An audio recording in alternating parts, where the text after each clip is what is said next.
لكل محتاج أنت لك الغنى. إن الحمد لله نحمده ونستعينه ونستغفره ونؤمن به ونتوكل عليه. من يهد الله فلا مضل له ومن يضلل فلا هادي له. وأشهد أن لا إله إلا الله وحده لا شريك له وأشهد أن محمدا عبده ورسوله. أما بعد فإن خير الحديث كتاب الله وخير الهدي هدي محمد صلى الله عليه وسلم وشر الأمور محدثاتها وكل محدثة بدعة وكل بدعة ضلالة وكل ضلالة في النار. أعوذ بالله من الشيطان الرجيم. واتقوا فتنة لا تصيبن الذين ظلموا منكم خاصة واعلموا أن الله شديد العقاب. فليحذر الذين يخالفون عن أمره أن تصيبهم فتنة أو يصيبهم عذاب أليم. ويقول الرسول صلى الله عليه وسلم: ما تركت بعدي فتنة أضر على الرجال من النساء. ويقول صلى الله عليه وسلم في حديث عند البخاري يرويه لنا حذيفة بن اليمان صاحب سر النبي صلى الله عليه وسلم: كان الناس يسألون رسول الله صلى الله عليه وسلم عن الخير وكنت أسأله عن الشر مخافة أن يدركني. قلت: يا رسول الله إنا كنا في جاهلية وشر فجاءنا الله بهذا الخير فهل بعد هذا الخير من شر؟ قال: نعم. قلت: هل بعد ذلك الشر من خير؟ قال: نعم وفيه دخن. قلت: وما دخنه؟ قال: قوم يهدون بغير هدي ويستنون بغير سنتي تعرف منهم وتنكر. قلت: فهل بعد ذلك الخير من شر؟ قال: نعم دعاة على أبواب جهنم من أجابهم إليها قذفوه فيها. قلت: صفهم لنا يا رسول الله. قال: هم من جلدتنا ويتكلمون بألسنتنا. قلت: فما تأمرني إن أدركني ذلك؟ قال: تلزم جماعة المسلمين وإمامهم. قلت: فإن لم يكن لهم جماعة ولا إمام؟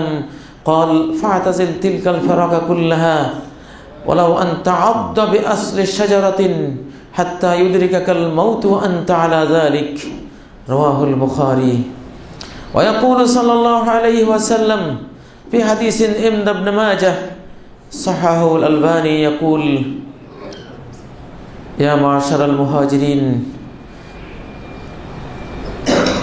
خمس إذا ابتليتم بهن وأعوذ بالله أن تدركوهن لم تظهر الفاحشة في قوم قط إلا فشى فيهم الطاعون والأوجاع التي لم تكن مضت في أسلافهم الذين مضوا ولم ينقصوا المكيال إلا أخذوا بالسنين وشدة المؤونة وجور السلطان ولم يمنعوا زكاة أموالهم إلا منعوا القطر من السماء ولولا البهائم لم يمطروا ولم ينقضوا عهد الله وعهد رسوله إلا سلط الله عليهم عدوا من غيرهم فأخذوا بعض ما في أيديهم وما لم يحكم أئمتهم بكتاب الله إلا جعل بأسهم بينهم.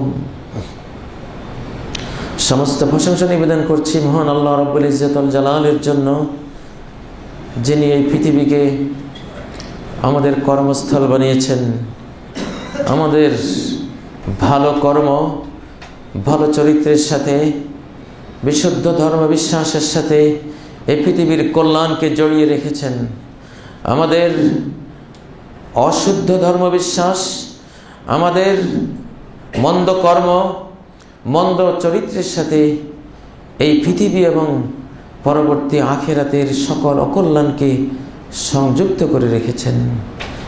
যে ব্যক্তি যার ধর্মবিশ্বাস বিশুদ্ধ, যার কর্মজীবন পরিচ্ছন্ন, যার আখলাক চরিত্র পরিমার্জিত, সেই পৃথিবীতে আখিরাতে সবখানে নিজে ভালো পাবে, অন্যকে ভালো উপহার দেবে। আর যার ধর্মবিশ্বাস অশুদ্ধ, যার কর্মচরিত্র পঙ্কিল, যার বক্তব্য অসত্য, সব দিক থেকে পাপাচারে জড়িত, সে নিজেও এই পৃথিবীতে ক্ষতিগ্রস্ত হবে, আখিরাতে ক্ষতিগ্রস্ত হবে এবং অন্য সকলকে এই পৃথিবীতে ক্ষতিগ্রস্ত করবে, আখিরাতেও ক্ষতিগ্রস্ত করবে। সম্মানিত মুসলিয়ান ইকরাম, আজকে আমার খুতবার বিষয় হলো আল ফিতনা ফি আখিরিজ জামান, শেষ জামানার ফিতনা। শেষ জামানার ফিতনা বলতে শেষ জামানার কুফর শিরক, শেষ জামানার পাপাচার, শেষ জামানার অগ্নি পরীক্ষা। যখন ঈমানকে রক্ষা করা জ্বলন্ত অগ্নিস্ফুলিঙ্গ হাতের তালুতে, হাতের মুঠোয় ধরে রাখার মতো অসম্ভব হবে, সেই শেষ জামানায় আমরা আছি। আমাদের কি অবস্থা? আমাদের অবস্থা আমরা বুঝবো না, আমাদের অবস্থা যিনি বুঝেন আল্লাহ রব্বুল ইজ্জতুল জালাল, এবং তিনি যাকে বুঝিয়েছেন মুহাম্মদুর রাসূলুল্লাহ সাল্লাল্লাহু আলাইহি ওয়াসাল্লাম। আমাদের অবস্থা কি? আমাদের সমাজ চিত্র কি? আমাদের বিশ্বাসের অবস্থা কি? আমাদের দুনিয়া আমাদের আখিরাতের পরিণতি কি হবে এই জামানায়, সেটা আল্লাহ জানেন, আল্লাহ রাসূলকে তিনি জানিয়েছেন। সেই জ্ঞান ভাণ্ডার থেকে কিছু আলোর কণিকা আপনাদের সামনে তুলে ধরব। এটা দায়িত্ব উলামায়ে কেরামের, যারা আলেমে দ্বীন, তারা বলবে সত্য বাস্তব আলেমে দ্বীন যারা, অর্থাৎ যারা কোরআন জানে, নবী সাল্লাল্লাহু আলাইহি সাল্লামের হাদিসকে জানে, সাহাবায়ে কেরামদের বুঝ কি ছিল এই আয়াতে হাদিস সম্পর্কে, এগুলো যারা জানে, এই ধরনের আলেমরা হলো তারকা, স্টার। বর্তমান পৃথিবীতে স্টার বলতে আমরা অন্ধকার আচ্ছন্ন কিছু মানুষকে বুঝি, অন্ধকার আচ্ছন্ন, চরিত্রহীন, হৃদয়ে কালিমায় ভরা, হৃদয় পাপাচারের খনি, তার বক্তব্য পাপাচার ছড়ায়, তার চরিত্র সমাজে পাপাচারের ভাইরাস জীবাণু ছড়ায়। যে যত ভাইরাস ছড়াবে, যে যত অমাবস্যার কালো অন্ধকারের চেয়ে আরো কালো, যে যত চরিত্রহীন, যত নির্লজ্জ, সে তত বড় তারকা। ঠিকই, মন্দের মধ্যে মন্দরাই তারকা হয়, কিন্তু প্রকৃত তারকা কারা? মুসনাদে আহমদ বর্ণিত একটি হাদিসে রয়েছে, নবী সাল্লাল্লাহু আলাইহি সাল্লাম বলেছেন, ইন্না মাসালাল উলামা'i ফিল আরদ কামাসালিন নুজুমি ফিস সামা। পৃথিবীর উলামা, কিতাব ও সুন্নাহর আলেম যারা, যতজন পৃথিবীতে থাকবে, এরা যেন, এদের উদাহরণ হলো আকাশের তারকার মতো। তারকাগুলো আকাশে জ্বলে, এরা পৃথিবীকে আলোক উদ্ভাসিত করে, এরা পৃথিবীর তারকা, পৃথিবীর স্টার, পৃথিবীর নুজুম। এরা কামাসালিল নুজুমি ফিস সামা ইউহতাদা বিহা ফি যুলুমাতিল বাররি ওয়াল বাহর। আকাশের তারকা দিয়ে যেমন অন্ধকারে পথিক নাবিকেরা পথ পায়, পাখিরা পথ পায়, যারা চলতে চায় তারা পথ পায়, ওলামা, কিতাব ও সুন্নাহর ওলামা দিয়ে পৃথিবীর মানুষেরা ঈমানের পথে, দ্বীনের পথে, নৈতিকতার পথে চলতে গেলে এদের দিয়ে তারা আলো পায়। ফাইজা তুমিসাতিন নুজুম, এই ওলামা যদি নিষ্প্রভ হয়ে যায়, নিভে যায়, থেকেও বলতে না পারে, অথবা কবরে চলে যায়, ইউশিকু আন তাদিল্লাল হুদা, তখন অচিরেই হেদায়েত যারা পেতে চাইবে তারা বিপথে চলে যাবে, বিভ্রান্ত হয়ে যাবে, কে পথ দেখাবে? এই জন্য এগুলো উলামায়ে কেরামের দায়িত্ব, খতাবাদের দায়িত্ব, ইমামদের দায়িত্ব।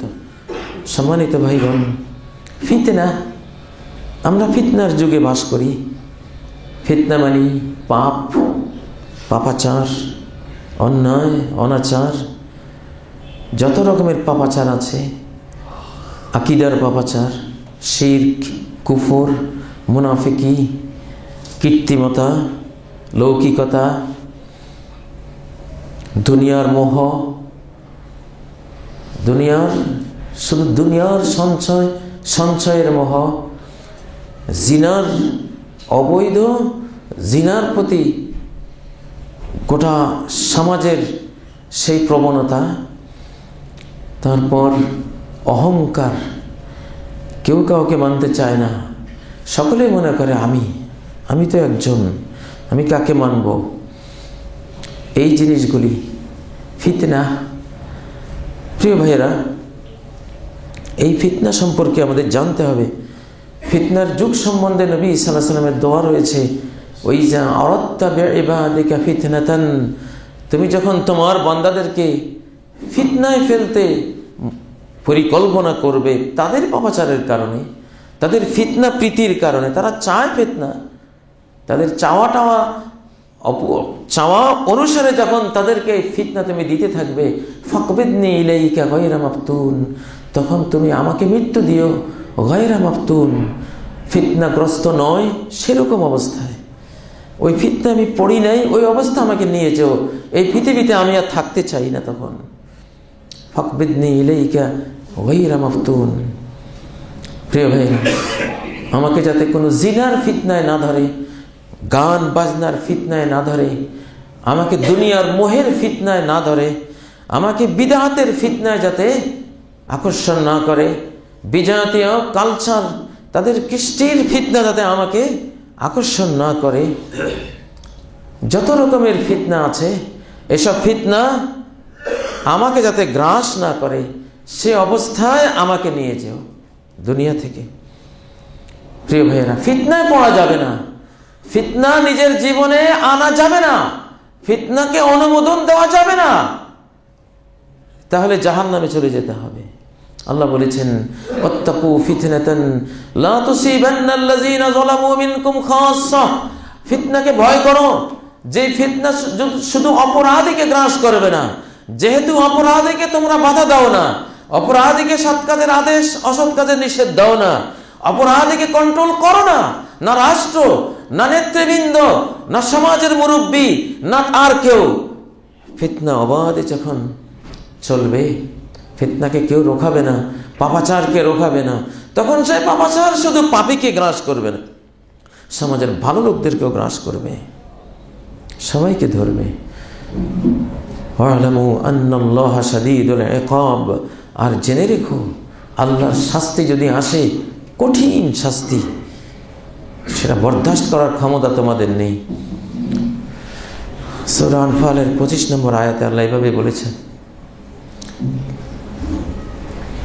প্রিয় ভাইয়েরা, আল্লাহ আরো বলেন, ফালিয়াহযারিল্লাযীনা ইউখালিফুনা আন আমরি, যারা মুহাম্মদ সাল্লাল্লাহু আলাইহি সাল্লামের আদেশ অমান্য করে, তার আদেশ নিষেধের বাইরে জীবন গড়ে, তাদের সতর্ক হয়ে যাওয়া উচিত, সাবধান হয়ে যাওয়া উচিত। আন তুসিবাহুম ফিতনা, একটা ফিতনা, একটা পাপ, একটা অশান্তি, একটা বিশৃঙ্খল জীবন, অন্ধকার জীবন তাদেরকে গ্রাস করে নেবে। আও ইউসিবাহুম আযাবুন আলীম, অথবা যন্ত্রণাদায়ক শাস্তি তাদেরকে গ্রাস করবে। সতর্ক থাকা উচিত। প্রিয় ভাইরা, হুযায়ফা ইবনুল ইয়ামান রাদিয়াল্লাহু তাআলা আনহু থেকে সহিহ বুখারীতে একটি হাদিস রয়েছে, বিখ্যাত হাদিস। তিনি বলেন, কানান নাস ইয়াসআলুনা রাসূলুল্লাহ সাল্লাল্লাহু আলাইহি ওয়াসাল্লাম আনিল খায়র, অন্য সব সাহাবীরা, মানুষেরা আল্লাহ রাসূলকে ভালো সম্বন্ধে জিজ্ঞাসা করতেন, ভালোগুলি করার জন্য। অকুনতু আসআলুহু আনিশ শার, কিন্তু আমার বৈশিষ্ট্য ছিল আমি শুধু মন্দ সম্পর্কে জিজ্ঞাসা করতাম, যত মন্দ আছে আমি এগুলো জিজ্ঞাসা করতাম। মাখাফাতা আন ইউদরিকানি, যাতে মন্দ আমাকে পেয়ে না যায়, মন্দ থেকে বাঁচার জন্য শুধু মন্দ সম্পর্কে প্রশ্ন করতাম। আমি আল্লাহ রাসূলকে প্রশ্ন করলাম, ইন্না কুন্না ফি জাহিলিয়াতিন ওয়া শার, আমরা জাহিলি জামানায় ছিলাম, পৌত্তলিক ছিলাম, যত অনিষ্ট আমাদের জীবনে ছিল, এমন একটা অন্ধকারাচ্ছন্ন জীবন ধারায় আমরা ছিলাম। ফাজাআনাল্লাহু বিহাযাল খায়র, এই কল্যাণময় ইসলাম, এই দিন, এই উন্নত আসমানি পরিচ্ছন্ন জীবন, সুখের জীবন, শান্তির জীবন, দুনিয়া আখিরাতের এন্টারটেইনমেন্ট, ভোগ উপভোগের ইবাদতের, কল্যাণের সুন্দর জীবন আল্লাহ আমাদেরকে দিলেন। ফাহাল বাদা হাযাল খায়রি মিন শার, ইয়া রাসূলুল্লাহ আপনি বলুন তো, এই যে আপনার যুগে চতুর্দিকে কল্যাণ, ভালো শান্তি ছড়িয়ে পড়েছে, এই কল্যাণের পরে কি আবারও অকল্যাণ আসবে? নবী সাল্লাল্লাহু আলাইহি ওয়াসাল্লাম বলেন, হ্যাঁ আবারও আসবে, আবার অকল্যাণ আসবে।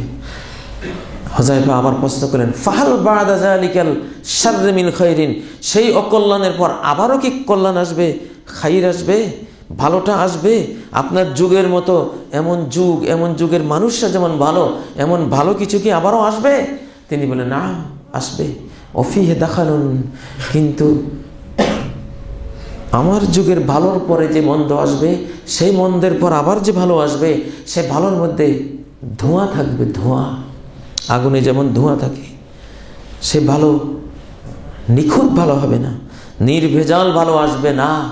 আমার যুগের মতো সব সহি আকীদা, সহি সুন্নাহ, সহি দ্বীন, সুন্দর চরিত্রের, উত্তম মানবিকতার, খায়রুল কুরুনে করনি, পৃথিবীর সর্বশ্রেষ্ঠ যুগ আমার যুগ, মানবিকতার যুগ, মানবাধিকারের যুগ, মানব দরদের যুগ, উন্নত চরিত্রের যুগ, পরিষ্কার পরিচ্ছন্ন পবিত্র আলোকোজ্জ্বল বিশ্বাসের যুগ, কর্মের যুগ, এমন একটা যুগ পৃথিবীতে কখনো ছিল না, সামনেও আসবে না। তো মন্দের পর আবারও যে ভালোটা আসবে, সে ভালোর মধ্যে ধোঁয়া থাকবে। আমি বললাম, ওমা দেখানো, ধোঁয়া বলতে কি বুঝেন, গিলটি বলতে কি বুঝেন, খাদ বলতে কি বুঝান আপনি, হে আল্লাহ রাসূল? তিনি বললেন, খাদ হলো কওমুন ইয়াহদুনা বিগাইরি হাদি, আমার পরে যে খারাপটা আসবে, খারাপ কেটে গিয়ে আবার যে ভালো আসবে, সে ভালোর মধ্যে ধোঁয়া থাকবে। সেই ধোঁয়া হলো কিছু লোক, ধোঁয়া কোনো আগুনের ধোঁয়া না, সেই ধোঁয়া হবে মানুষ, সেই ধোঁয়া হবে ইমাম, সেই ধোঁয়া হবে খতিব, সেই ধোঁয়া হবে আলিম, সেই ধোঁয়া হবে নেতা, সেই ধোঁয়া হবে আমির। ইয়াহদুনা বিগাইরি হাদি, আমি যেভাবে হেদায়েত করি, যেভাবে চলি, ওরা ওইভাবে চলবে না। নতুন তরিকা আবিষ্কার করবে, নতুন সংস্কৃতি আবিষ্কার করবে, নতুন জিকির আবিষ্কার করবে, নতুন সংস্কৃতি আবিষ্কার করবে। তাদের ইবাদত একরকম, সংস্কৃতিও আরেক রকম। তাদের ইবাদতের সাথে আমার ইবাদত বলবে না, তাদের লাইফ স্টাইলের সাথে আমার লাইফ স্টাইল বলবে না।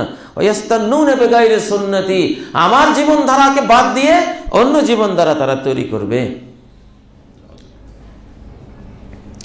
এই ধোঁয়াটা থাকবে, বেদাতি তরিকা, বিভিন্ন ধরনের কুসংস্কার নিয়ে থাকবে। ভালো আছে কিন্তু ধোঁয়া আছে। আমি প্রশ্ন করলাম, ফাহাল বা'দা যালিকাল খায়রি মিন শার, ওই ধূম্র মিশ্রিত ভালোর পরে আবার কি অকল্যাণ, খারাপটা আসবে? তিনি বলেন, হ্যাঁ আবারও খারাপ আসবে। কি আসবে? দুআতুন আলা আবওয়াবি জাহান্নাম। এবার আর আগের মতো ভালো কিন্তু কিছু ধোঁয়া আছে এরকম আসবে না, ভালো মিশ্রিত খারাপ আসবে না, ধোঁয়া মিশ্রিত আগুনের মতো খারাপ মিশ্রিত ভালো পাইবে না। 100% খারাপ আসবে, 100% খারাপ কর্ণধাররা আসবে। দুআতুন আলা আবওয়াবি জাহান্নাম, এরা ডাইরেক্ট, এরা নিজেরা আখিরাতে জাহান্নামে যাবে, যেন জাহান্নামের গেটে দাঁড়িয়ে জাতিকে আহ্বান করছে, আসো আসো, এসো গান শিখি, আসো এসো এই মতবাদের দিকে, এই তন্ত্রের দিকে এসো। যেমন 1924 সালের পরে কামাল আতাতুর্ক ইসলামী খেলাফা, ইসলামী রাষ্ট্র ধ্বংস করে দিয়ে টোটাল মন গড়া একটা ব্যবস্থা নিয়ে আসলো। দুআতুন আলা আবওয়াবি জাহান্নাম, তার দেখা দেখি সারা মুসলিম জাহানে ছড়িয়ে পড়লো। এরা দিন নেই, ঈমান নেই, ইসলাম নেই, জাতিকে ডাকতেছে হাবিয়া জাহান্নামের গেটে দাঁড়িয়ে, নারে জাহান্নামের গেটে দাঁড়িয়ে, আসো। দুআতুন আলা আবওয়াবি জাহান্নাম, আমি চোখ দিয়ে যেন দেখতে পাচ্ছি ওদেরকে, আমি যেন কান দিয়ে তাদের কথা শুনতে পাচ্ছি। এরা কারা? দুআতুন আলা আবওয়াবি জাহান্নাম। গোটা মুসলিম জাহান এদের দিকে ছুটেছিল, এদের আহ্বানে সাড়া দিয়েছিল। দুআতুন আলা আবওয়াবি জাহান্নাম মান আজাবাহুম ইলাইহা কাযাফুহু ফিহা, এদের ডাকে যেই সাড়া দেবে জাহান্নামে ফেলে দেবে ওকে। জাহান্নামে যেতেই হবে তাকে, কারণ তার দাঁড়ি, তার আহ্বায়ক জাহান্নামের গেটে। জাহান্নামের গেট দিয়ে কি জান্নাতে ঢুকবা? জাহান্নামের গেট দিয়ে তো জাহান্নামে ঢুকবা। কিচ্ছু বলার নেই। বেদনার, দুঃখের, কপাল পোড়া আমরা এমন এক যুগে পড়েছি, যারাই ডাকে অধিকাংশ আজ থেকে প্রায় 1 শতাব্দী আগে এই দাওয়াতটা শুরু হয়েছে। দুআতুন আলা আবওয়াবি জাহান্নাম মান আজাবাহুম ইলাইহা কাযাফুহু ফিহা, যেই ডাকবে জাহান্নামে ফেলে দিবে। কুলতু সিফহুম লানা ইয়া রাসূলুল্লাহ, আমি বললাম হে আল্লাহর রাসূল ওরা কারা, একটু ওদের বৈশিষ্ট্য আমাকে জানান, আমাদেরকে বলুন। তিনি বললেন হুম মিন জিলদাতিনা, আমাদেরই চামড়ার, আরাবিয়ান, মুসলিম। মুসলিম নামে আব্দুল্লাহ, নামে সলিমুল্লাহ, নামে তো মুসলিম। ওয়াতাকাল্লামুনা বিআলসিনাতিনা, আমরা যে ভাষায় কথা বলি, মুক্তির ভাষায় কথা বলি, উন্নয়নের ভাষায় কথা বলি, জাতিকে দিশা দেওয়ার ভাষা বলি, ওরাও দিশাই দেবে, পথ প্রদর্শন করবে, মুক্তির স্বপ্নের আহ্বান জানাবে, আসো, এইভাবে কথা বলবে। হুযায়ফা বললেন ফামা তা'মুরুনি ইন আদরাকানি যালিক, হে আল্লাহর রাসূল ওই যুগটা যদি আমাকে পেয়ে যায় আপনি কি পরামর্শ দেন আমাকে, আমি কি করব? তিনি বললেন তালজামু জামাআতাল মুসলিমিনা ওয়া ইমামাহুম, ওই যুগে যদি কোন মুসলিম জামাত, কোন মুসলিম রাষ্ট্র যদি পাও, মুসলিম রাষ্ট্রের ইমাম যদি পাও, যদি পৃথিবীতে কোথাও ছোট্ট একটা কোরআন ও সুন্নাহর এলাকা থাকে, জামাত বলতে মুসলিম রাষ্ট্র, হাদিসের পরিভাষায় ছোট্ট মুসলিম কমিউনিটি যদি থাকে, তাহলে আঁকড়ে ধরো, ওই কমিউনিটি চলে যাও, সব ছেড়ে পড়ে ওখানে চলে যাও, ওখানে পড়ে থাকো। কুলতু ফাইল্লাম ইয়াকুল লাহুম জামাআতুন ওয়ালা ইমাম, আল্লাহ তাআলা হুযায়ফা রাদিয়াল্লাহু আনহুকে জাযায়ে খাইর দান করুন। প্রশ্ন করার কারণে আমরা জানতেছি যে তাদের যদি কোনো এমন ইসলামী মুসলমানদের কোনো সেই রকম রাষ্ট্র না থাকে, কোনো আমিরুল মুমিনিন না থাকে, এমন যদি অবস্থা তৈরি হয়, আসলে হয়েছেও তাই, তখন কোন দিকে যাব? বললেন ফাতাজিল তিলকাল ফেরাকা কুল্লাহা, সমস্ত দল বর্জন করো, সকল দল বর্জন করো। ফাতাজিল তিলকাল ফেরাকা, যত দল আছে কুল্লাহা, সবগুলিকে বর্জন করো, কোন দলের সদস্য হইও না। কে জানে, তুমি কি জানো কোন দলের নেতা জাহান্নামের গেটে দাঁড়িয়ে তোমার জাহান্নামে ফেলে দিচ্ছে? তোমার কি জানা আছে? যেহেতু ইসলামিক কমিউনিটি নাই, তাদের ইমাম নাই, সবাইকে বর্জন করে একা হয়ে যাও বাঁচার জন্য, একলা থাকো। ওয়ালাউ আন তাআদ্দা বিআসলি শাজারাহ, মানুষকে বাদ দিয়ে একটা গাছের গোড়া কামড়িয়ে যদি জঙ্গলে পড়ে থাকতে পারো, হাত্তা ইউদরিকাকাল মাউতু ওয়া আনতা আলা যালিক, গাছের গোড়া কামড়ে যদি মরতে পারো, এভাবে মরে চলে যাও, ঈমান নিয়ে মরে চলে যাও। প্রিয় ভাইয়েরা, আজকে তো সারা ওয়ার্ল্ডের অবস্থা আমরা জানি। এখানে আল্লাহ রাসূল বৈরাগ্যবাদের, বৈরাগী জীবনের অনুমতি দিলেন। সামাজিক জীবন যদি তোমাকে জাহান্নামে নিয়ে যায়, বৈরাগী হও। বৈরাগী মানে বিধর্মী বৈরাগী না, বৈরাগী মানে সমাজ ত্যাগ করে একলা হয়ে যাও কোথাও। নবীজি যেমন হেরার গুহায় চলে গিয়েছিলেন, ইউশিকু আন ইয়াকুনা খায়রা মালিল মুসলিম, সেদিন দূরে নয় যেদিন একজন মুসলিমের সর্বোত্তম কল্যাণকর উপকারী জান বাঁচাবার সম্পদ হবে, তার পুঁজি হবে গনামন, এক পাল ছাগল, ভেড়া, দুম্বা। ইয়াত্তাবিউ বিহা শাফাল জিবাল, দুম্বার পাল, ভেড়া, ছাগলের পাল নিয়ে চলে গেছে ঈমান বাঁচাবার জন্য পাহাড় চূড়ায়। ও মাওয়াকিআল কাতরি, কোথায় বৃষ্টিপাত হয়, নির্জন চরাঞ্চলে, ওখানে চলে গেছে। ইয়াফিররু বিদীনিহি মিনাল ফিতান, তার দিন বাঁচাবার জন্য কুফর, শিরিক, পাপাচার, অবিচার, ব্যভিচার, গানাচার, মিউজিক আচার, এইসব আচার থেকে বাঁচার জন্য পালিয়ে গেছে সে।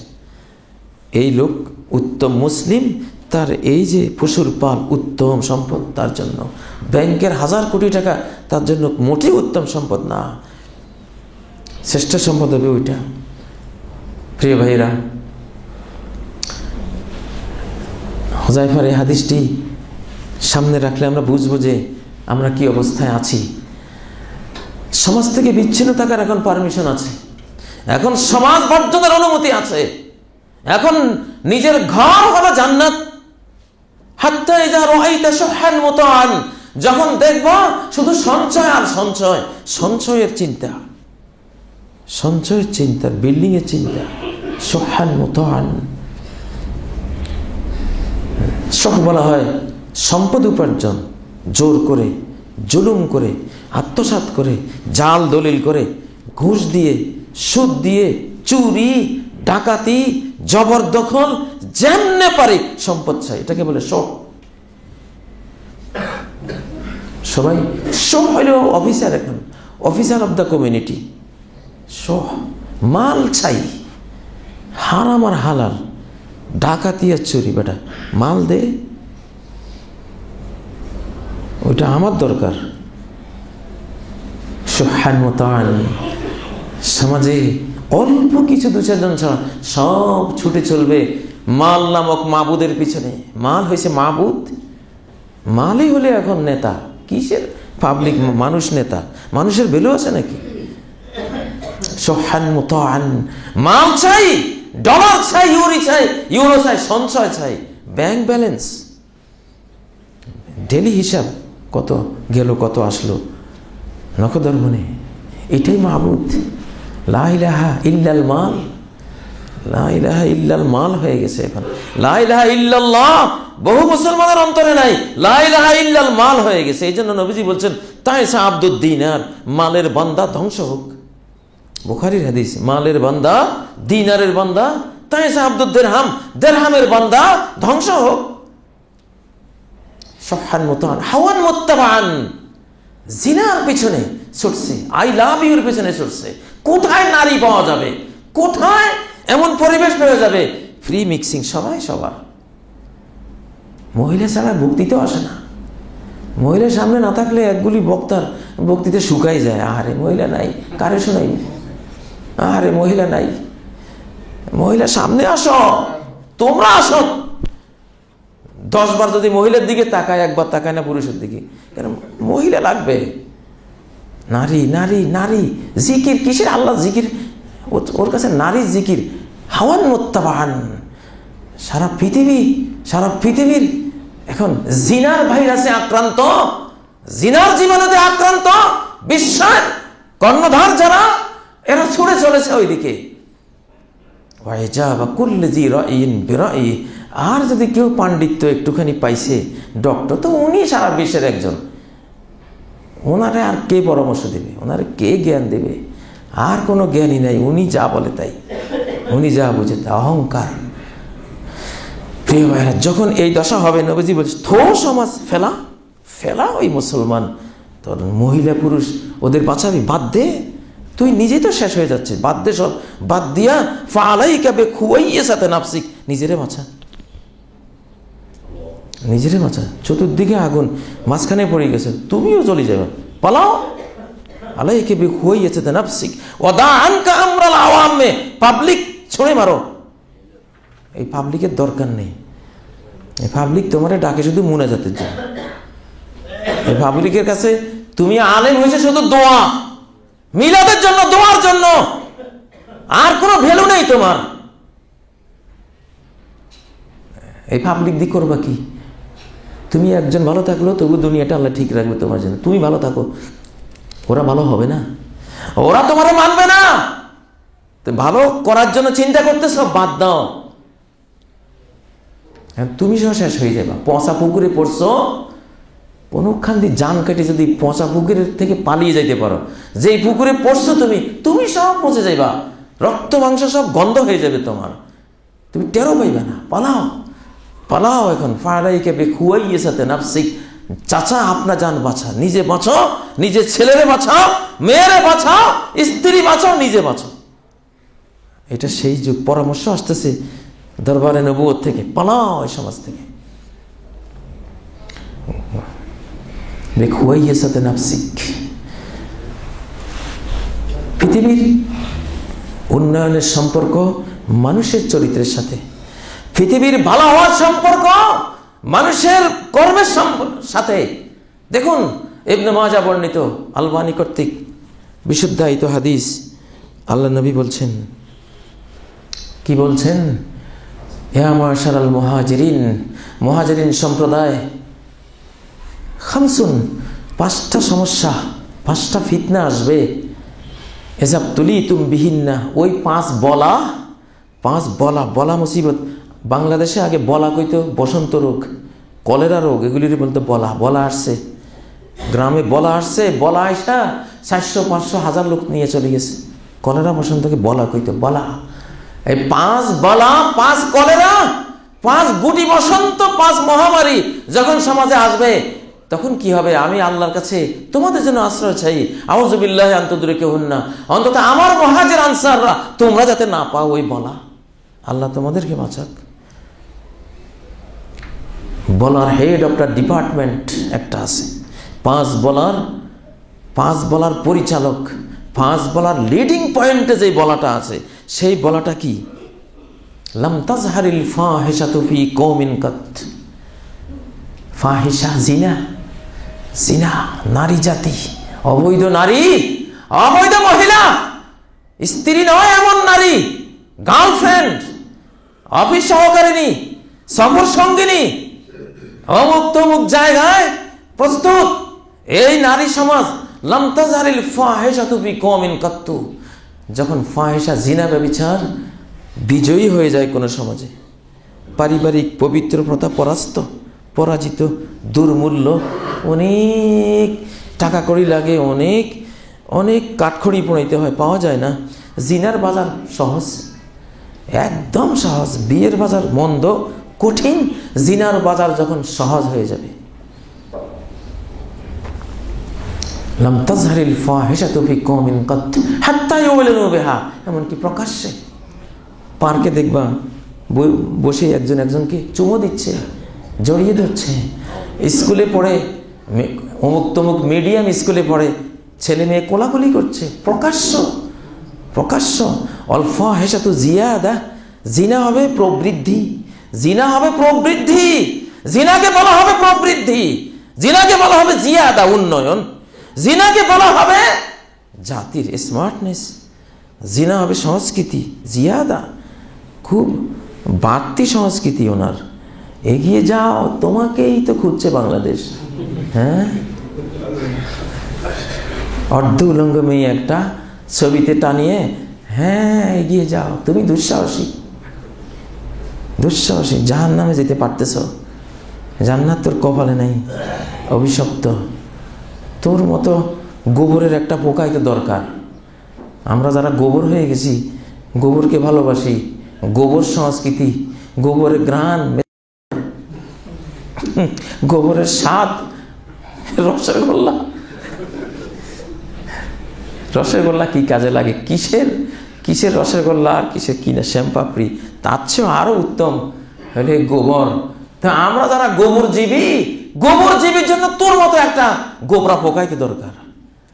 তো সাহস করে তুই আসছিস, গোবরের দলে ভর্তি হয়েছিস, মারহাবা দিচ্ছে সব গোবরজীবীদের হাতে। গোটা বিশ্ব মিডিয়া, গোটা বিশ্বের সব মিডিয়া ওদের হাতে। ভালো নাই, মিডিয়া খুললে শয়তানি, মিডিয়া খুললে বান্দরামি, মিডিয়া খুললে দুআতুন আলা আবওয়াবে জাহান্নাম, জাহান্নামের আহ্বায়করা গোটা জাতিকে টেনে নিচ্ছে। সে নিজে জাহান্নামী, সে চলে গোটা জাতিকে টানতেছে জাহান্নামের দিকে মিডিয়া শক্তি দিয়া। লাম তাজহারিল ফাহিশাতু ফি কওমিন কাত হাত্তা ইউলিনু বিহা। এখন প্রকাশ্য, এখন জিনা হয়ে গেছে। বিয়ে যারা করে তারা ব্যাকডেটেড, ব্যাককল, কমাক্কল কোথাকার, বিয়ে করে নাকি? হ্যাঁ, এখন হাত্তা ইউলিনু, ওটা এখন চাপা পড়ে গেছে। বিয়ে করা লজ্জার জিনিস। হ্যাঁ, বিয়ে করতেছে গৃহবধূ, এটা মানুষ? তুই গৃহবধূ, বেচারি বলতে চায় না, শরম, গৃহবধূ। আর যদি হ্যাঁ আমি ও রিসিপশনে আছি, ওনার যে কি মর্যাদা বেড়ে গেছে ওনার।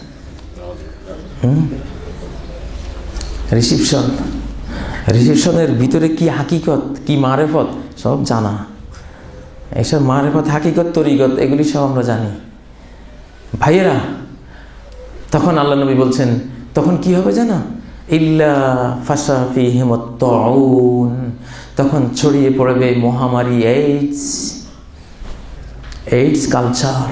তুই যে কালচারটা এখন দিয়েছিস এইডস কালচার, ছড়িয়ে পড়বে সিফিলিস কালচার, তাউনের ভিতরে সব গনোরিয়া কালচার, হ্যাঁ, যত রকমের ভয়াবহ ডিজিজ কালচার, জিনার মাধ্যমে, ফাহেসার মাধ্যমে সারা ওয়ার্ল্ডে এই রোগ, গোটা মানব জাতিকে এখন রোগের আখড়া, রোগের খনি, রোগের ডিসপেন্সারি, রোগের হাসপাতাল বানাই ফেলছে। এক একটা বডি যেন রোগের একটা প্রজনন কেন্দ্র, রোগের একটা নর্দমা। একটা টয়লেটের নর্দমায় যত রোগ জীবাণু থাকে এর বডির মধ্যে এসে বেশি রোগ জীবাণু। ফাহেসার মাধ্যমে এমন করছে দেহরে, তার গায়ের দুর্গন্ধে পাশে ঘেঁষা যায় না, নাকে ঢিবলা দিতে হয়, এমন সংস্কৃতি। ফাশা ফীহিমুত তাউন, কি বিচার, আল্লাহর বিচার, ধর্মের বিচার, আল্লাহ বিচারটা করতেছে। ফাশা ফীহিমুত তাউন, জিকা ভাইরাস, হ্যাঁ, কল্লা ছোট হয়ে গেছে।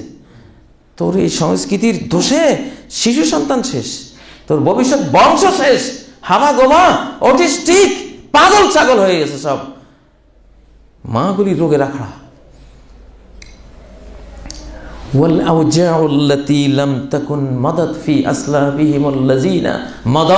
এ তো গেল এক নম্বরে মহামারী ছড়াবে। দ্বিতীয় আওজার মানে বাবারে কোমর ব্যথা, হাঁটতে পারি না। এইটা তোর এই ওপেন সংস্কৃতির, ওইখানে পর্দা নাই, এখানে কোমর ব্যথা শুরু হয়েছে, ওখানে নাচতেছে কোমর ব্যথা শুরু হবে, মানে বেপর্দা বেহেজাব বেড়াবা, হাঁটুর ব্যথা। এত হাঁটুর ব্যথা পাইলে কই? হিসাব দাও, এই এত হাঁটুর ব্যথা কেন হবে? হাঁটু কি আমাদের নেই? আমাদেরও আছে। এখন এই সমাজে থাকলে হাঁটুর ব্যথা আমারও কোন সময় শুরু হয় আল্লাহ জানে। আওজা, হাদিসের আওজা, ইনফেকশন, পেইনের পর পেইন, কোমরে পেইন, হাঁটুতে পেইন, টাকনুগিরাত পেইন, এই কোনুতে পেইন, তোর সারা গোটা দেহ, তুই আল্লাহরে পেইন দেস। তুই যেমন আল্লাহকে, আল্লাহ রাসূলকে পেইন দিয়েছিস, আল্লাহ তোরে পেইন দিবে। তখন বল আওজা, পেইন আর পেইন শুরু হয়ে যাবে, হার্টের মধ্যে পেইন। হ্যাঁ, কত রকমের ঘটনা ঘটছে, কোথায় প্রতিক্রিয়া, কোথায় ঘটনা ঘটাইবা, কোথায়? সিনেমা হলে কি করো, ওইটা সমাজে গিয়ে আসরটা পড়বে, বডির উপরে আসরটা পড়বে। তাহুন আওজাউল্লাতী লাম তাকুন মাদাত ফি আসলাফিহিমুল্লাযিনা মাদা, অতীতের মানুষ জানতো না কত পেইন আর কত ইনফেকশন আর কত ব্যথা। আগের যুগের বুড়া বইরে এগুলির নামও শুনে নেই। ভাই নুরু সবে মাত্র শুরু, এই ব্যথা কি দেখছেন? আরো না জানি কত করে চুলের মধ্যে ব্যথা শুরু, যেটা তো অনুভূতি নাই। এই ব্রুর মধ্যে ব্যথা আল্লাহ দিতে কতক্ষণ? হ্যাঁ, পেইনে আর পেইনে গোটা জাতি, বাস পেইন নেশনে পরিণত হইবা। পেইন ওয়ার্ল্ড, পেইন বিশ্ব, ব্যথার বিশ্ব, অশান্তির বিশ্ব আল্লাহ তাআলা দেহের মধ্যে ঢুকাবে এরকম। প্রিয় ভাইরা, তারপর আল্লাহ নবী বলছেন ওয়ালাম ইয়ানকুসুল মিকিয়াল, মাপে কম দিবা, মাপে কম দিচ্ছে, দোকানদার কম দিচ্ছে, চাউল ব্যবসায়ী কম দিচ্ছে, ডাল ব্যবসায়ী মাপে কম দিচ্ছে, কসাই তো আর কথা, কসাইয়ের কথা আর কি বলবেন? এটা তো কম না দিলে তার সেদিন রাত্রে ঘুমই হবে না। হ্যাঁ, পাল্লার নিচে চুম্বকের একটা রেখে দেবে, গোস্তের যে পাল্লাটা নিচে চুম্বক আছে, চুম্বকের টেনে 100 গ্রাম নিয়ে গেছে। হ্যাঁ, ওয়ালাম ইয়ানকুসুল মিকিয়াল, চেয়ারম্যান সাহেব কম দেবে, আসছে 1 কোটি টাকা, খাই ফেলেছে 75 লাখ টাকা। সবচেয়ে বড় মাপে কম দেয় ওরা, যারা সমাজের কাম কাজ করে। হ্যাঁ, আমি নির্দিষ্ট কারো দুর্নাম করতেছি না, যেগুলি কানে আসে শুনি, এই হলো অবস্থা। কম দিচ্ছে, শিক্ষকও কম দিচ্ছে, ক্লাসে ভালো করে পড়ায় না, কারণ পড়াইলে তো আর আমার কোচিংয়ে ভর্তি হবে না, প্রাইভেট পড়বে না, ভালো পড়ানো যাবে না। ক্লাসে এসে বিভিন্ন গোজা মিল দিয়ে চলে যাবে, অঙ্কটা এমনভাবে বুঝাবে যাতে না বুঝে। তার কাছে ক্লাসে পড়লে ফেল করে, তার কাছে কোচিংয়ে গেলে পাস করে। হ্যাঁ, ঠকবাজ। সব মা বাবারে মাপে ঠকাচ্ছ, যে শ্রদ্ধা দেয়ার দিচ্ছ না, যে খেদমত দেওয়ার দিচ্ছ না। মুরব্বী, এলাকার মুরব্বী দেখা হলে একটু সালাম, একটু শ্রদ্ধা, একটু তাজিম, কত কিছু সে তার পাওনা দিচ্ছ না। বরং বেচারা তো বুড়া হয়ে ঠেকছে তোমার সমাজে।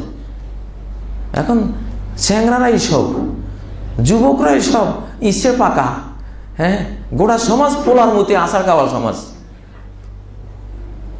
কোনো দাম নাই। যখন মাপে কম দিবা 3 শাস্তি আসবে, 1 2 3।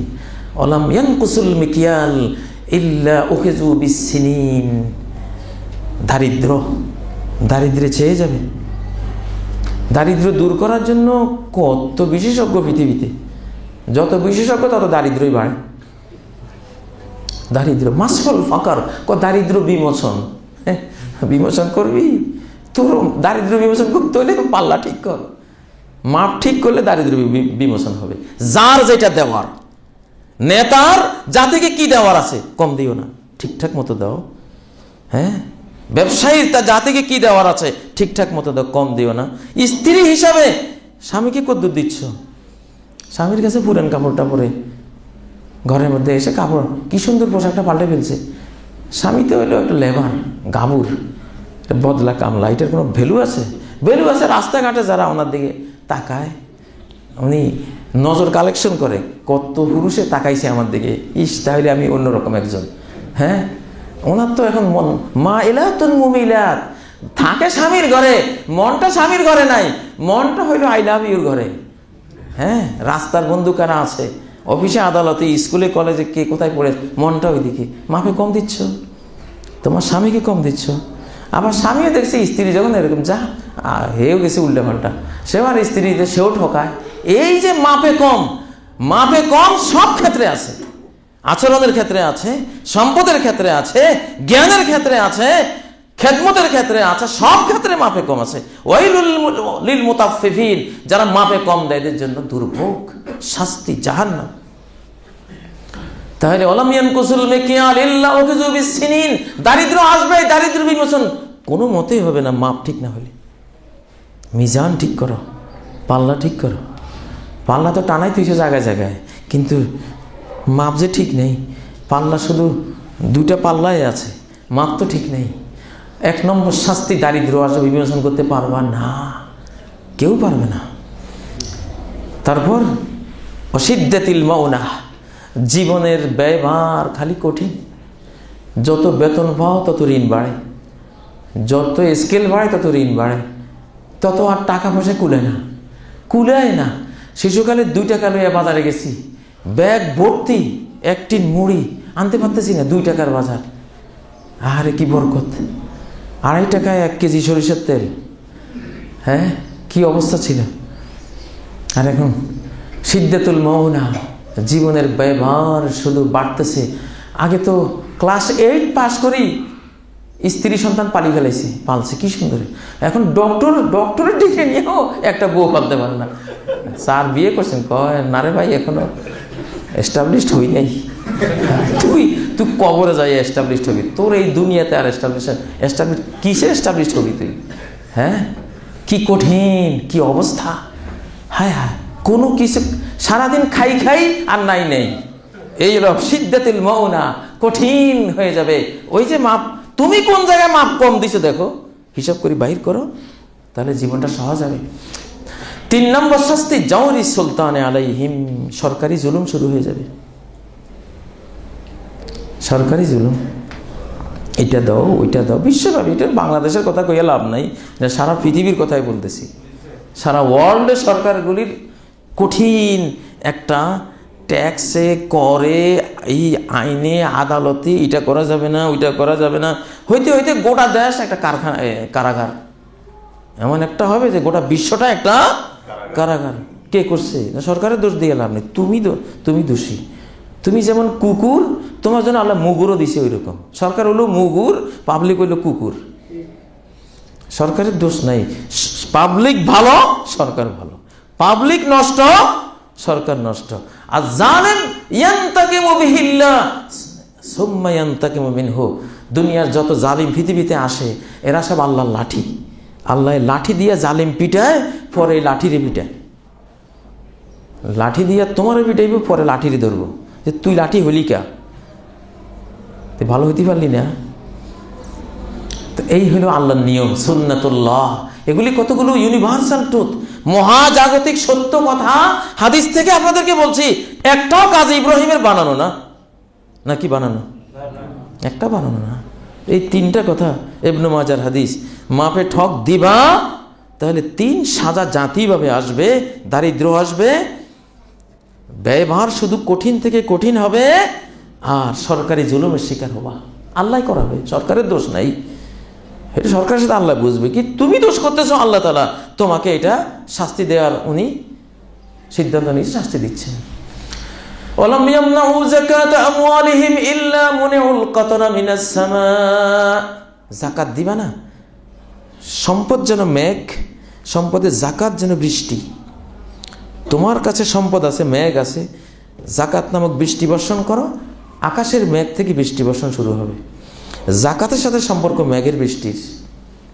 যত যাকাত তত বৃষ্টি, যত যাকাত তত বৃষ্টি, যত সদাকা তত বৃষ্টি। বিশ্ব নেতারা যদি কেউ আমারে খুতবা শোনো, থিওরি নাও, কোরআন সুন্নাহ থেকে বিশ্বকে পরিচালবার কিভাবে বিশ্ব সুন্দর হবে, এখানে থিওরিগুলি আছে। যত যাকাত দিবা তোমার সম্পদ থেকে গলাইবা, আকাশের মেঘ থেকে গলবে।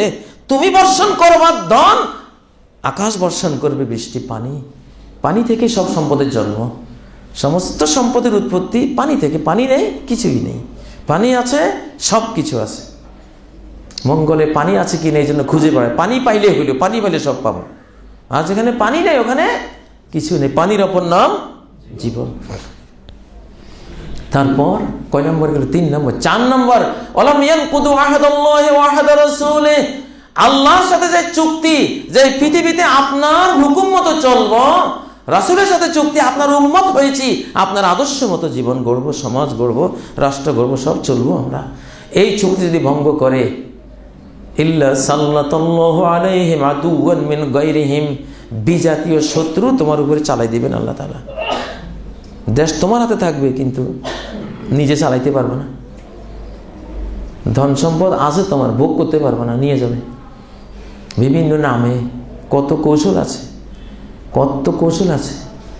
সাহায্য দেওয়ার নামে সাহায্য দিবে ঠিকই, সাহায্য দিচ্ছে কাগজ কতগুলি, তো মার পেঁচও বুঝবে না। কাগজ কতগুলি ছাপাইয়া, তারপরে বিভিন্ন মুদ্রার নামে কাগজ ছাপাইয়া তোমার কাছে দিয়ে দিছে এত হাজার কোটি অমুক তমুক, দিয়া নিয়ে গেছে সম্পদ, দিছে কাগজ, নিয়ে গেছে সোনা রূপা। তোমার মার পেঁচও বুঝবে না কিভাবে নেবে। কারণ তুমি যখন আল্লাহ রাসূলের জিনিসগুলি বুঝো নাই, তো তোমার নিজেরগুলিও তখন আর বুঝবে না। আল্লাহ নিয়ে যাবে, তারা নিয়ে যাবে তোমার থেকে বিভিন্নভাবে সম্পদ নিয়ে যাবে, নিয়ে যাচ্ছেও। তেলের শতকরা সম্ভবত 95 টাকা ওরা নিয়ে যাচ্ছে, 5 টাকা পাইতেছে তেলের মালিকেরা। এইরকমই অবস্থা। 5 নম্বর, ওয়ালাম তাহকুম আইম্মাতুহুম বিকিতাবিল্লাহ। মুসলিম নেতারা যতদিন আল্লাহর কিতাব দিয়ে রাষ্ট্র চালাবে না, ওয়াস্তাগফিরু বিমা আনজালাল্লাহ, যতদিন আল্লাহর নাজিলকৃত বিধিবিধানকে বিদ্রূপ করা ত্যাগ করবে না, ইল্লা জাআলা বাসাহুম বাইনাহুম, আল্লাহ তাদের মধ্যে গৃহযুদ্ধ বাঁধিয়ে রাখবেন। মুসলিমরা গৃহযুদ্ধ, দলে দলে যুদ্ধ, দলে দলে মারামারি, গ্রুপে গ্রুপে মারামারি, সংস্থায় সংস্থায় মারামারি, রাষ্ট্রে রাষ্ট্রে মারামারি, গৃহযুদ্ধ। কিতাবুল্লাহ আসবে, গৃহযুদ্ধ শেষ। কিতাবুল্লাহ নাই, কিতাবুল্লাহর বিধান নাই, গৃহযুদ্ধ। নিজেরাই মারামারি করবে, বাইরের কেউ লাগবে না, নিজেরাই নিজের শত্রু।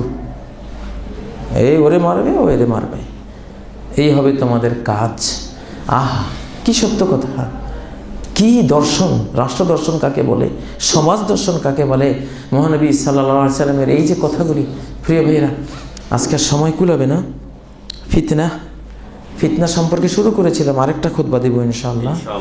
এইসব এই ফিতনাগুলি, আল্লাহ যাতে এই ফিতনাগুলি সমাজে এখন আছে, ফিতনা নিয়ে মরলে জাহান্নামে যেতে হবে। এখন হইতে হবে বাইং মাছ, সব মুসলমানকে বাইং মাছের মতো হইতে হবে। বাইং মাছ কাদার ভিতরে থাকে কিন্তু তার শরীর কি সুন্দর, একটু কাদা নাই। শোল মাছ কাদার ভিতরে ঢুকলে সারা গায়ে কাদা। যে কেউ কাতল মাছ, রুই মাছ যদি কাদার ভিতরে ঢুকে চিনাই যাবে না যে এটা কি মাছ, ধোয়ার আগে চিনাই যাবে না। কাতল মাছ হলে শেষ। পুঁটি মাছ, কাতল মাছ, শোল মাছ, টাকি মাছ হবেন না, সারা গায়ে কাদা। বাইক মাছ থাকে আজীবন কাদার ভিতরে, কিন্তু কি যে তার মধ্যে আল্লাহ দিছে পরিষ্কার পরিচ্ছন্ন, কাদা থেকে তুলে আনতেছেন পরিষ্কার। এই মুমিন এই যুগের হইতে হবে বাইক মাছের মতো। কাদার মধ্যে পড়ে গেছি, যাবো কই, কই যাব? বাচ্চা কাচ্চা নিয়ে পালাবো কোথায়? জঙ্গলও তো নাই। জঙ্গলে গেল কইব এখানে কেন আপনি দলিল যাইব, কইব যে উনি বা এখানে আবার কোন নিয়তে আসছে? জঙ্গলও নাই। এক হাদিসে আসছে মিন শাহেকিন ইলা শাহেক, পাহাড়ের টিলায় টিলায় যদি দৌড়তে পারবা, পাহাড়ের মাথায় মাথায় দৌড়তে পারলে একটু বাঁচবা, নাহলে ওখান থেকে দলিল আইব এখানে কি করেন? এই লোক তো এখানে থাকার কথা না, নিশ্চয়ই কোনো বদনিয়ত আছে, নিশ্চয়ই কিছু একটা করেন। এই অতএব কাদার ভিতরে পড়ে আছি, কাদার ভিতরে থাকিয়াই নিজেকে বাং মাছের মতো বাঁচাইতে হবে। আল্লাহ তাআলা আমাদের হেফাজত করুন। আল্লাহ তাআলা আসহাবে কাহাফের 7 যুবককে যেভাবে তাদের গুহার ভিতরে সেভ করেছেন 309 বছর, আমাদের 309 বছর লাগতো না ইনশাআল্লাহ। 2-3 দশকের মধ্যেই কিল্লা ফতেহ হয়ে যাবে, সারা বিশ্ব ইসলামের দিকে পল্টি খাবে ইনশাআল্লাহ। ইমাম মাহদী ঈসা আলাইহিস সালাম আসতেছেন, আমাদের তো 2-3 দশক ধৈর্য ধরতে হবে।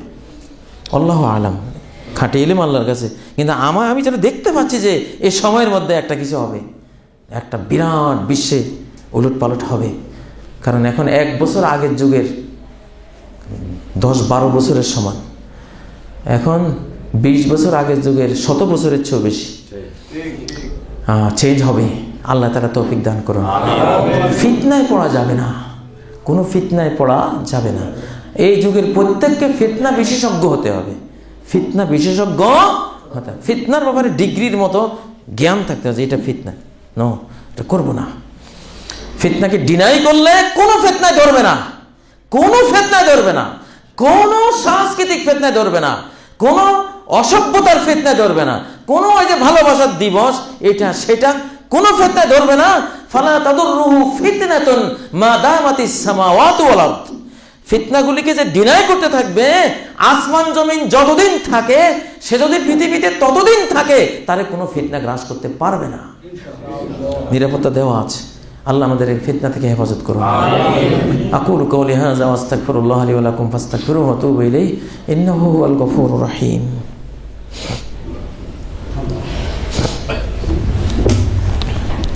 আলহামদুলিল্লাহ আলহামদুলিল্লাহ হামদান কাসীরান তাইয়িবান মুবারাকান ফীহি মিলআস সামাওয়াতি ওয়া মিলআল আরদি ওয়া মা বাইনাহুমা ওয়া মিলআ মা শি'তা মিন শাইইন বা'দ। আউযু বিল্লাহি মিনাশ শাইতানির রাজীম। বিসমিল্লাহির রাহমানির রাহিম। ইন্নাল্লাহা ওয়া মালাইকাতাহু ইউসাল্লুনা আলান নবী ইয়া আইয়ুহাল্লাযীনা আমানু সাল্লু আলাইহি ওয়া সাল্লিমু তাসলিমা। আল্লাহুম্মা সাল্লি ওয়া সাল্লিম ওয়া বারিক আলা আবদিকা ওয়া হাবিবিকা মুহাম্মদ ওয়া আলা আলিহি ওয়া সাহবিহি আজমাইন। সম্মানিত মুসলিয়ানে কেরাম, জুমার দিন হলো শুধু ইবাদতের দিন, ফার্স্ট টু লাস্ট। জুমার দিন সারা দিন উম্মতে মুহাম্মাদিয়াকে আল্লাহ দিয়েছেন শুধুই ইবাদতের জন্য। এই দিন দুনিয়ার জন্য না, এই দিন শুধু ইবাদতের দিন। আল্লাহ তাআলা ইহুদি জাতিকে একটা দিন ধার্য করতে বলেছেন ইবাদতের জন্য, তারা ভুলক্রমে ধার্য করেছে শনিবারকে। খ্রিস্টানকে বলতে, খ্রিস্টান জাতিকে বললেন তোমরা ইবাদতের জন্য একটা দিন ধার্য করো। আল্লাহর উদ্দেশ্য ছিল জুমাবার, তারা পারে নাই, তারা ধার্য করছে রবিবারকে, প্রেয়ার দিবস, তাদের ইবাদতের দিবস। আল্লাহ তাআলা উম্মতে মুহাম্মাদিয়াকে সঠিক সিদ্ধান্ত নেওয়ার তৌফিক দিয়েছেন, তারা জুমার দিনকে ইবাদতের দিন হিসাবে বাছাই করেছে। অতএব জুমার দিন হবে ইবাদতের দিন। জুমার দিন যদি কর্মে যাও, জমিনে যাও, তাহলে ফান্তাশিরু ফিল আরদি ওয়াবতাগু মিন ফাদলিল্লাহি ওয়াজকুরুল্লাহা কাসীরা। জুমার দিনকে যদি দুনিয়ার কোনো কৃষি ব্যবসা বাণিজ্যে লাগাও, তাহলে সেখানে শর্ত আছে, জমিনে ছড়িয়ে পড়ো, আল্লাহর অনুগ্রহ চাও, প্রচুর পরিমাণে জিকির করো, কারণ আজকের দিনটা ইবাদতের, জিকিরের দিন, এটা ইবাদতের দিন। এজন্য আজকের এই জুমার দিনকে দুনিয়ার কাজে লাগাইতে গেলেও শর্ত আল্লাহ দিয়েছেন ওয়াজকুরুল্লাহা কাসীরা, প্রচুর পরিমাণে তাসবিহ তাহলিল জিকির সহকারে দিনটা পার করাবা। কিন্তু কপাল কত পোড়া, জুমার দিন হয়ে গেছে সমস্ত জিনার দিন, ব্যভিচারের দিন, যত খেলাধুলা অসভ্যতার দিন হয়েছে জুমা। নাচানাচি গায়িকা নায়িকার দিন হয়ে গেছে। জুমা আল্লাহ লানত, আল্লাহ গজব পড়বে এইসব কর্মের উপরে। যে সপ্তাহের 2টা দিন আল্লাহ কোরআনে উল্লেখ করেছেন, একটা হলো জুমা মিন ইয়াউমিল জুমা, আর একটা হলো ইয়াউমাস সাবত, শনিবার। কেন 7 দিনের মধ্যে 2টা দিনের উল্লেখ কোরআনে পাওয়া যায়? কারণ 2টা দিনেই ইবাদতের দিন হিসেবে একটা ইহুদিরা আর একটা মুসলিমরা ধার্য করেছে। ইবাদতের কারণে দিনের মূল্য, এটা কোরআন নামক গ্রিনিজ বুকে এটা মান পেয়েছে, উল্লেখ পেয়েছে। এই দিনকে যারা ইহুদিরা শনিবারকে ইবাদত ছাড়া অন্য শয়তানি কাজে ব্যবহার করে বানর শুকর হয়ে গেছে, বানর শুকর বানিয়ে দিয়েছে। অন্য দিন সপ্তাহে 6 দিনের পাপ আর শুক্রবারের পাপ বহু বেশ কম। শুক্রবারের পাপ অনেক ভয়াবহ পাপ। শুক্রবারের কোনো জিনার দৃশ্য দেখা, কোনো মিউজিক শোনা, কোনো নাচ গান দেখা অন্য দিনের নাচ গানের চেয়ে অনেক বড় পাপ, অনেক বড় মহাপাপ। জুমার দিন 10টা 10:30 বাজে সব মসজিদে চলে আসবেন, অন্তত বেঁচে যান, অন্তত বাঁচার জন্য আল্লাহর মসজিদে আসলে আর শয়তানি পাইল না। ঘরে যখন বাঁচতে পারতেছেন না, অসসা দিবে, এইটা ওইটা চলছে, মসজিদে চলে আসেন। কিন্তু মক্কার মানুষে হজ পায় না। এই এলাকার অবস্থা হয়েছে, এলাকার মুসল্লিরা মসজিদে জায়গা পায় না, দূরের ভাইয়েরা চলে আসে আগে, এলাকার লোকেরা সবসময় পিছনের কাতারে থাকে। এটা দুর্ভাগ্য। আগে চলে আসবেন। জুমার দিন সম্পর্কে ইনশাআল্লাহ আরেকদিন একটা খুতবা দেব। আল্লাহ আমাদেরকে জুমার দিনের মহা গুরুত্ব বোঝার তৌফিক দান করুন। দিনটি যেহেতু ইবাদতের, আগের যুগে দেখতাম বুড়োরা 10টায় মসজিদে, 9টায় মসজিদে এসে জিকির আজকার। আগে আসলে একটা উট কোরবানির সওয়াব, এরপরে আসলে একটা গরু কোরবানির সওয়াব, এরপরে আসলে একটা দুম্বা কোরবানির সওয়াব, এরপরে আসলে একটা মুরগি কোরবানির সওয়াব, এরপরে আসলে একটা ডিম কোরবানির, আল্লাহর পথে ডিম দান করার সওয়াব। এইভাবে সওয়াবগুলো বন্টন হয়। যত আগে তত বড় পুরস্কার। আল্লাহ তৌফিক দান করুন। আল্লাহ আমাদেরকে ক্ষমা করে দেন, আমাদের মা বাবাদেরকে ক্ষমা করে দেন, মুরব্বিয়ানে কেরামকে ক্ষমা করেন। আল্লাহ তাআলা আমাদের জাতিকে ভালো করে দেন, আর সরকারকে আমাদের জন্য রহমত করে দেন। আল্লাহ জাতি ভালো হলে সরকার রহমত হয়ে যাবে ইনশাআল্লাহ। সরকারের কোনো দিক থেকে কোনো প্রেশার আমাদের থাকবে না। আমাদের জাতিকে আল্লাহ ভালো করেন, নীতিবান করেন। যেসব ফিতনা বর্তমান পৃথিবীকে খেয়ে ফেলতেছে, আল্লাহ ওই ফিতনা থেকে আমাদের মুসলিম জাতিকে হেফাজত করেন, বাংলাদেশি জাতিকে হেফাজত করেন। আল্লাহ মিয়ানমারের মুসলমানদের হেফাজত করেন। আল্লাহ দুস্থ নির্যাতিত সব মুসলিম দেশের জনগণকে হেফাজত করেন, বাংলাদেশের মুসলিমদের হেফাজত করেন। আউযু বিল্লাহি মিনাশ শাইতানির রাজীম। বিসমিল্লাহির রহমানির রহিম। ইন্নাল্লাহা ইয়া'মুরু বিল আদলি ওয়াল ইহসান ওয়া ইতা'i যিল কুরবা ওয়া ইয়ানহা 'আনিল ফাহশা'i ওয়াল মুনকারি ওয়াল বাগি ইয়া'iযুকুম লা'আল্লাকুম তাযাক্কারুন। ওয়াজকুরুল্লাহা ইয়াযকুরকুম ওয়াদউহু ইয়াস্তাজিব লাকুম ওয়া লাযিকরুল্লাহি আকবার ওয়াল্লাহু ইয়া'লামু মা তাসনাউন।